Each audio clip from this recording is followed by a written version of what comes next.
In this video, you will learn how to use forms in Monday.com. First, log into your Monday.com account and go to the board where you want to collect information. After that, on your board, click on Views button located in the top of your board. Select the form from the list of the available views. If you do not see it right away, click on the plus button to add a new view from the form. Once your form view is added, you will be presented with Form Editor. This will correspond to the columns of your board. Add fields. Each column on your board will automatically appear as a field of the form. If you want to customize a question, you can edit, remove, or certain fields by clicking on the three dots next to the column name.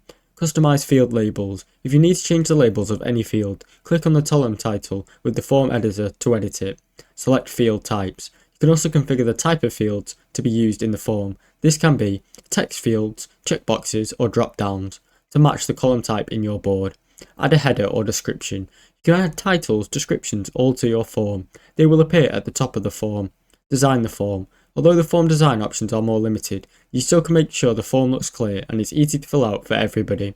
Share the form. After your customization of the form, you can share it with others by clicking the Share Form button right at the top of the form. You'll be given a link to that form which you can send via email, chat, or social media. Optionally, you can choose embedded form on a website or a QR code for easy access. When someone fills out the form, the data is automatically added to your board as a new item. Each submission will create a new row in your board. Then you can track and manage the information just like any other item on your board. Once responses start coming, you can filter to all sorts, even automated actions based on the data.